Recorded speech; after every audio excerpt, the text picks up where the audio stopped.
Assalamualaikum warahmatullahi wabarakatuh. Alhamdulillahirrahmanirrahim. Wassalatu wassalamu ala rasulillah. Senang sekali saya sekarang berada di kota Yogyakarta bersama dengan Mbak Liana ya. Assalamualaikum Mbak. Waalaikumsalam warahmatullahi wabarakatuh. Sehat, Mbak? Alhamdulillah. Insyaallah. Mbak Liana ini adalah pembina ya Mbak ya? Pembina MCY ya? Pendamping lah, Pendamping pembina maksudnya. Pendamping mualaf ya. Maksudnya pengelola gitu lah ya? Iya, iya. Pengelola Yap. gitu ya. Pengelola, pengurus daripada Mualaf Mualaf Center Yogyakarta. Oke. Alhamdulillah.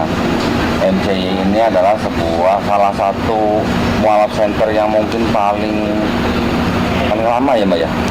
Tahun berapa Mbak berdiri Mbak? Dulu tuh dari 2010 Mic-nya? di dalam. Oh di dalam. 2010? 2010 tuh sudah mulai ya kok. Ya Lama juga, kan? awal-awal lumayan lama lah. Lumayan lama. Cuma kan dulu memang lahirnya kan dari komunitas aja gitu kan. Belum seperti sekarang yang sudah berbentuk yayasan gitu. Jadi memang perjalanannya cukup benar-benar dari nol juga. Berbentuk yayasannya tahun berapa Mbak? Dari kalau yayasannya tuh sekitar 2013-2014. 2013. Itu kan Oh, ya. kita memang sudah membentuk strukturnya kalau di tahun itu. Lalu untuk yayasan mandirinya kita di tahun 2019 kemarin alhamdulillah kita sudah berbadan yayasan mandiri sendiri dan sampai sekarang juga semakin semakin bebenah diri lah kok ya. Terus belajar, terus berusaha supaya tetap rapi yayasan ini dan bisa mengelola amanah dari banyak pihak, dari donatur juga. Kita tidak mau mengecewakan lah kok ya. Ya. Jadi ada Berarti tanggung jawab. Berarti menjadi yayasannya 2019. Yayasan resmi berbadan hukum sendiri. Oh, Oke. 2019. Oke, tapi kalau terbentuknya sendiri sebenarnya sudah cukup lama, 2010 ya. Cukup lama ya. jalan ya. Nah, terus Mbak Liana ini di MCY ini ngapain aja berarti? Banyak banget. Nah, itu yang pengen kita dengar tuh itu Mbak. Kalau nggak pengen dengar nggak ngobrol di sini. Banyak banget, nggak cuma saya sebetulnya, karena di Yayasan Mualaf Center Yogyakarta sendiri begitu banyak pengurus juga yang posisinya juga Kenal sama rumah banyak. suami saya. Oh suaminya. Oh. Nggih. Iya. Suami saya kebetulan juga ya qadarullah kami juga sevisi, semisi gitu ya. Ya. Satu ideologi, satu tujuan, ya Allah juga Satu Tuhan gitu ya. satu Tuhan jelas. Gitu. Jadi memang beliau yang menemani saya juga, mensupport saya juga gitu ya. Dan juga teman-teman yang lain yang terlibat di dalam Yayasan Mualaf Center Yogyakarta, sungguh luar biasa juga effortnya. Karena yayasan non profit juga ya kok ya. Jadi kita tidak ada satupun dari kita yang memang digaji secara dari yayasan, itu nggak ada. Jadi memang kita belajar untuk ikhlas, untuk sabar, semuanya lillah. Apapun itu ya kita berharapnya cuma sama Allah aja. Ya betul. Jadi MCY ini adalah sebuah kayak tempat yang mana orang bisa datang, bisa bertanya-tanya soal Islam gitu ya. Yep. Yang mau berdebat juga boleh gitu ya. Ya, kita lebih senang disebutnya dialog ya. Oh, kalau debat kita serahkan ke Koh Dondi aja. Lebih pro ya. Tapi seringan biar Ya juga. ya misalnya berdialog gitu sampai akhirnya misalnya mereka mau bersyahadat di MCY juga disediakan. Setelah bersyahadat nanti juga ada pembinaan gitu ya. Betul. Sampai mereka bisa istilahnya disebut sebagai muslim yang siap menjalankan Islam gitu ya. Betul. Ya, skemanya begitu. Jadi awal kita biasanya sebutnya tadi dialog, datang dulu, ngobrol-ngobrol dulu, apa yang ingin di-sharingkan, apa yang masih jadi ganjalan, pertanyaan, kekhawatiran segala macam. Karena pasti mereka datang dengan banyak pertanyaan, dengan banyak kekhawatiran, was-was dan lain sebagainya. Biasanya kita dari situ dulu. Setelah itu baru kalau sudah siap mantap bersyahadat kita syahadatkan. Semuanya free, gratis, tidak dipungut biaya sepeser pun. Gitu. Tidak ada biaya sama sekali. Tidak ada. Malah pulang dikasih uang zakat. Insya Allah. Insya Allah kita juga menyalurkan zakat mal untuk teman-teman mualaf. Nah, dari 2010 Mbak sampai hari ini kira-kira berapa orang yang sudah bersyahadat di MCI, Mbak? Kalau yang masuk ke database kami kan baru memang merapikan data itu di tahun mulai sekitar tahun 2017, 2018 baru bisa masuk database ya kok ya. Kalau di data kami online itu ada sekitar 950-an. 950. Itu yang terdata. Ya. Beberapa tempat yang memang tidak terdata seperti di lereng-lereng Gunung Merapi, Merbabu, itu kan kami juga. ada desa-desa binaan kami di sana yang memang tidak masuk dalam database kami, tapi tetap kita pendampingan ke sana. Ya. Oh, Gitu. jadi MCI ini nggak cuma nungguin orang datang, tapi juga ke daerah-daerah yang kecil-kecil untuk dibina gitu ya? Iya, kalau ada laporan masuk, misalkan kita dapat info bla bla bla ada kasus seperti ini, biasanya kita juga akan datang, kita akan survei dulu, apa ya, cek lokasi juga, masalahnya apa, baru setelah itu pendekatan. Setelah pendekatan baru Ada kegiatan. nanti ada seperti itu kegiatan, juga ya? betul, pendekatannya ke masyarakat, karena berbeda ya kok atmosfernya orang-orang di kota dengan mereka yang berada di desa-desa. Gitu. Pendekatannya berbeda, latar yang- belakang pendidikan semua berbeda. Yang di desa-desa itu kira-kira ada berapa orang, Mbak, yang dibina? Ratusan ya kok, banyak. ya? Iya, karena memang di sana kan pendangkalan akidah ya, jadi dari mulai kakeknya, eyangnya itu sudah keluar dari Islam duluan, akhirnya anak cucunya juga ke bawah ngikut, dan mereka juga tidak punya dasar gitu loh. Artinya kami butuh pendekatan lagi, mengenalkan Tuhan itu seperti apa, Allah itu seperti apa, tauhidnya gitu, karena mereka sendiri tidak paham dengan agama yang mereka anut gitu. Akhirnya kan justru kasihan juga gitu kan, akhirnya kita perlu meluruskan lagi, dan prosesnya memang harus pelan-pelan gitu. Berarti Mbak Liana juga kadang harus berhadapan dengan saudara-saudara kita yang dari agama sebelah gitu. Oh iya, Ya. iya jelas, karena Ada pengalaman yang menarik nggak, Mbak? kalau pengalaman menarik ya biasanya dari keluarga yang tidak terima, lantas ya caci maki itu kan biasa ya. Kalau dulu awalnya juga kaget kok. Ada makanan sehari-hari gitu ya? Dulu awal kaget, cuma Iya. setelah semakin banyak pengalaman, seiring berjalan waktu pun kita akhirnya belajar untuk bisa apa ya, bisa cuek lah. Cuek ya? Nah. Cuek aja. Saya sebenarnya penasaran gini, Mbak. Ini kan MCI, ini kan saya tahu kan hampir setiap hari ya. Iya, alhamdulillah. Ya, hampir setiap hari mensyahadatkan orang. Iya. Ya kan? Rata-rata, Mbak, itu mereka tuh minta disyahadatkan tuh artinya mau masuk Islam tuh karena apa? Kalau Rata-rata karena gitu lah, ya, alasan mereka. ya, rata-rata ya. Banyak sih ya, karena memang kita survei ya, tiap tahun kan kita ada survei ya kok ya, berapa banyak yang mualaf, range usianya dari berapa ke berapa, dan memang rata-rata di usia-usia produktif. Ya, gendernya. Artinya ya gendernya juga. Mereka memang di masa-masa yang apa ya, daya berpikirnya sedang matang-matangnya, sedang bagus-bagusnya, tenaga juga lagi oke-okenya, fit-fitnya gitu.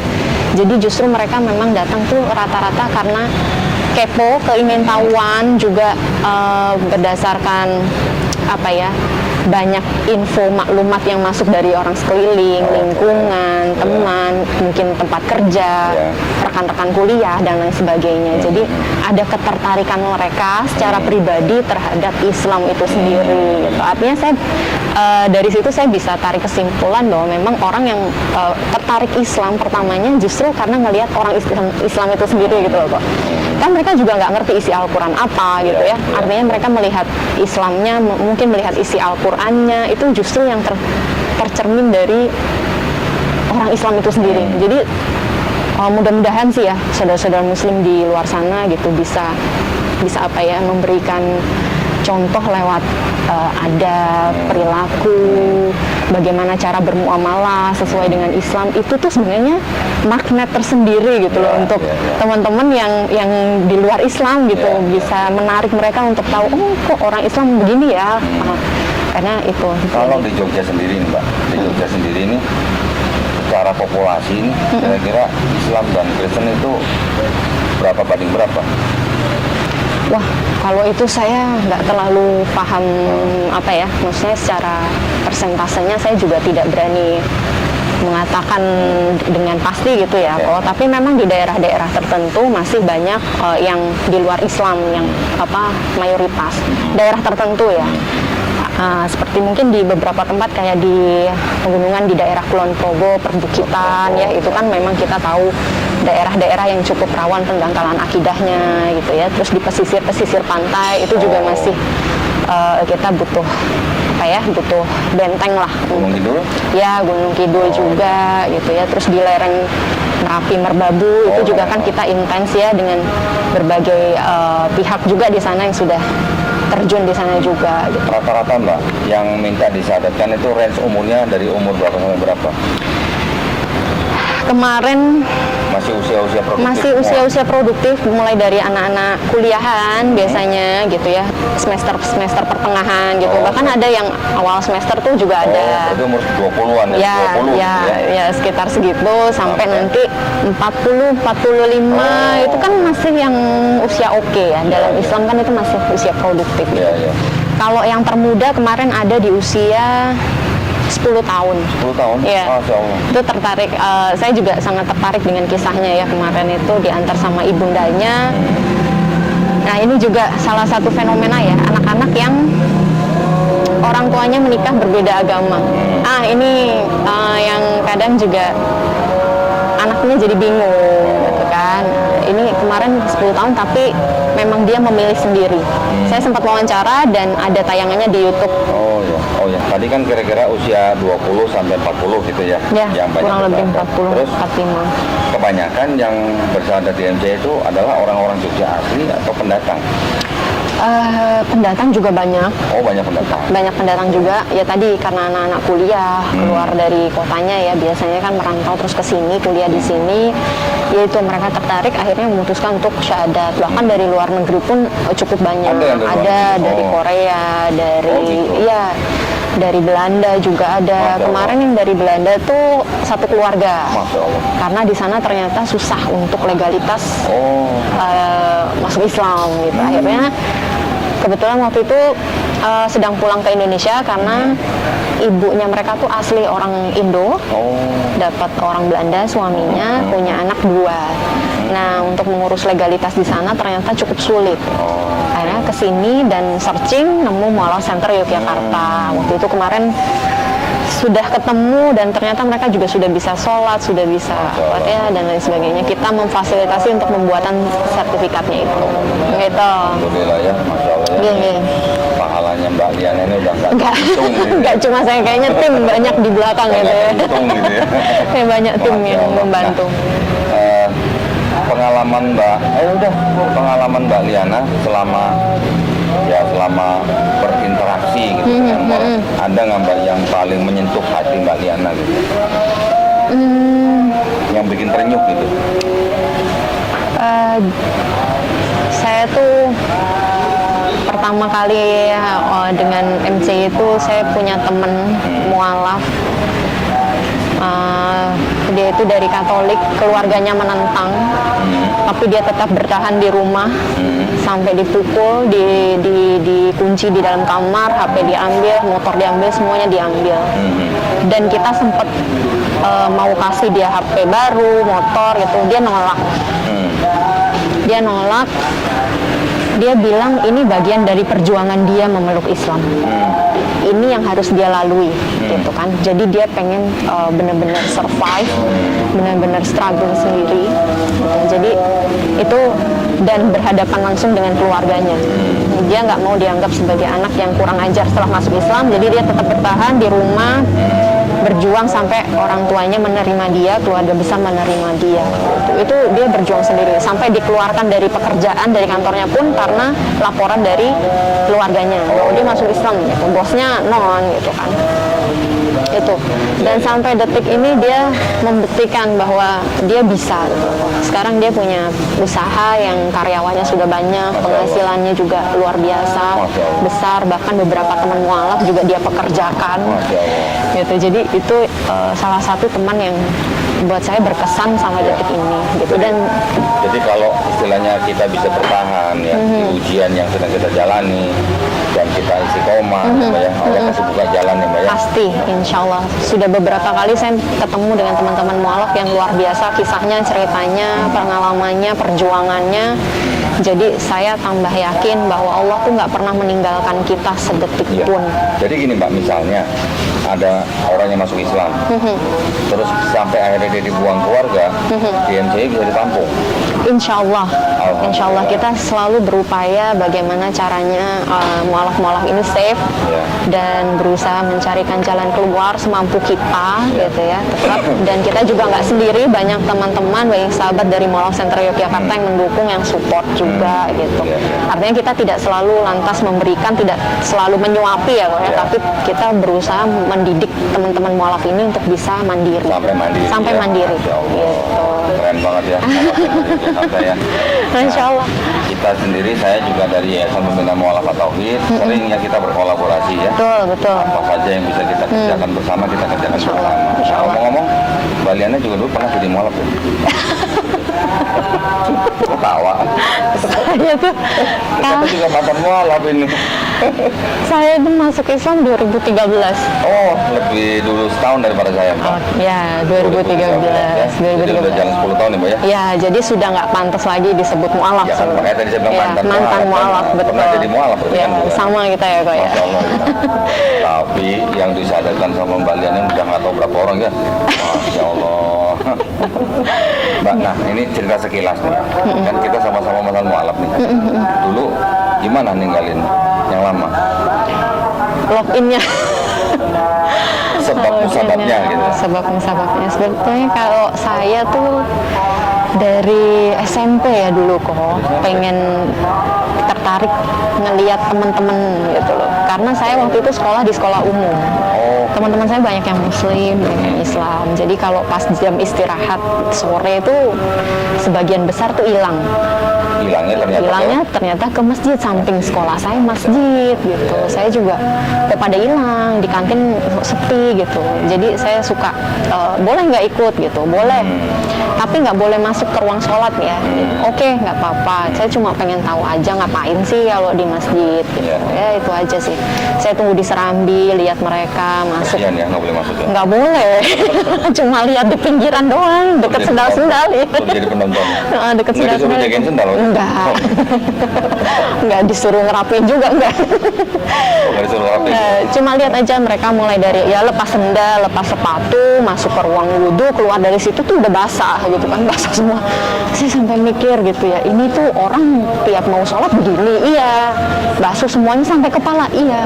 Lu nggak masuk angin 5 kali sehari begini gitu kan, nggak masuk angin, nggak kedinginan gitu kan. Ya enggak gitu. Oh, gitu ya, repot ya, ribet ya. Gitu. Tapi apa yang membuat mereka mau gitu bersusah payah, bercapek-capek gitu ya waktu itu ya, dengan cara yang seperti itu gitu. Terus juga ngelihat Al-Quran kayak gitu kan, ada pelajaran agama Islam gitu, saya suka lihat emang bisa baca kayak gini, tulisan kayak cendol gitu kan. Cendol. Kayak dawet. Kayak dawet cendol itu kan gitu. Ya itu bisa kalau belajar bisa. Itu dulu saya wah luar biasa ya, kita orang Indonesia bisa baca Quran gitu kan. Sedangkan kita nih kadang yang ibadah seminggu sekali aja masih males-malesan gitu. Tapi waktu itu saya pikir ya mungkin saya nggak kenal sama agama saya.